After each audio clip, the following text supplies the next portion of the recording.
আসসালামু আলাইকুম। আজকের ভিডিওতে ক্লিন্ডাসিন মেডিসিন সম্পর্কে আলোচনা করব। ক্লিন্ডাসিন মেডিসিনটি বর্তমানে 150 এমজি এবং 300 এমজি ক্যাপসুল ফর্মে, এছাড়াও suspension, lotion, vaginal cream, infusion বা ইনজেকশন ফর্মেও পাওয়া যায়। ক্লিন্ডাসিন মেডিসিনটির জেনেরিক নাম হচ্ছে ক্লিন্ডামাইসিন। এটি একটি অ্যান্টিবায়োটিক্স মেডিসিন। ক্লিন্ডাসিন মেডিসিনটি ইনসেপ্টা ফার্মাসিউটিক্যালস লিমিটেড কোম্পানির প্রোডাক্ট। আজকের ভিডিওতে ক্লিন্ডাসিন মেডিসিন কি কি সমস্যার ক্ষেত্রে খাওয়া হয়, এটি খাওয়ার নিয়ম এবং পার্শ্ব প্রতিক্রিয়া খুবই সংক্ষিপ্ত এবং সহজ ভাষায় তুলে ধরার চেষ্টা করব। ক্লিন্ডাসিন মেডিসিনটি ব্যাকটেরিয়া জনিত ইনফেকশনে নির্দেশিত। বিশেষ করে গ্রাম পজিটিভ ব্যাকটেরিয়া দ্বারা সৃষ্টি ইনফেকশনের চিকিৎসায় এটি নির্দেশিত। ঊর্ধ্ব শ্বসনতন্ত্রের ইনফেকশন ও নিম্ন শ্বসনতন্ত্রের ইনফেকশনেও এটি ব্যবহার হয়। ত্বক ও কোমল টিস্যুর ইনফেকশন অর্থাৎ স্কিনের ইনফেকশনেও এটি ব্যবহার হয়। দাঁতের ইনফেকশনেও এটি কাজ করে। লাংসের ইনফেকশন, হাসি, কাশি, নাক দিয়ে ঘন ঘন স্রাব বের হওয়া বা সর্দির সমস্যা, গলার সমস্যা, বিশেষ করে গলা ব্যথা বা ফোলার সমস্যায়, চুলকানি বা টনসিল জাতীয় সমস্যায়ও এটি কাজ করে। ক্লিন্ডাসিন মেডিসিনটি নিউমোনিয়া রোগে বা নিউমোনিয়ার সমস্যায় ব্যবহার হতে পারে। ব্রণের সমস্যায়ও এটি ভূমিকা রাখে। আঘাত বা জয়েন্টের ইনফেকশন বা ক্ষতস্থান থেকে টিস্যুতে ইনফেকশন হলে, অস্থি বা অস্থির সন্ধির ইনফেকশন বা বিভিন্ন জয়েন্টের ব্যথায়ও এটি কাজ করতে পারে।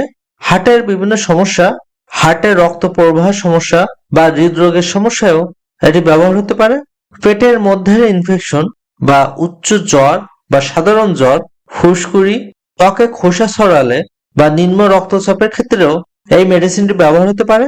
চোখ, মুখ বা গলার লাল ভাব বা বেদনাদায়ক প্রস্রাব বা লিঙ্গের সমস্যায়ও এটি ব্যবহার হতে পারে।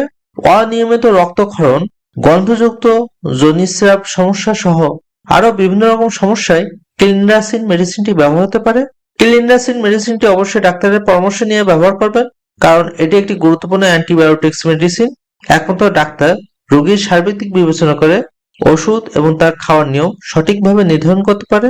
এছাড়াও অন্যান্য মেডিসিনের সাথে এই মেডিসিনের বেশ কিছু রিয়াকশন থাকতে পারে, এই জন্য ডাক্তারের পরামর্শ নিয়ে খাওয়া সব থেকে উত্তম।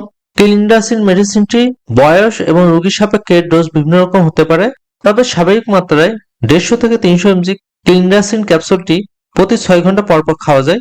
তবে অতিমাত্রায় 300 থেকে 450 এমজি পর্যন্তও এটি ব্যবহার করা যেতে পারে। কখনো কখনো দিনে 3 থেকে 4 বার, আবার কিছু ক্ষেত্রে দিনে 2 বার করে খাওয়ার পরামর্শ দিয়ে থাকে ডাক্তাররা। বাচ্চাদের ক্ষেত্রে সিরাপ খাওয়ানো বেটার, তবে ডোজ ডাক্তারের পরামর্শ সাপেক্ষে নির্ধারণ হবে। এই মেডিসিনটি খাওয়ার সাথে বা ভরা পেটে খাওয়া ভালো। অন্যান্য মেডিসিনের মতো এই মেডিসিনে বেশ কিছু সাইড ইফেক্টস বা পার্শ্ব প্রতিক্রিয়া আছে।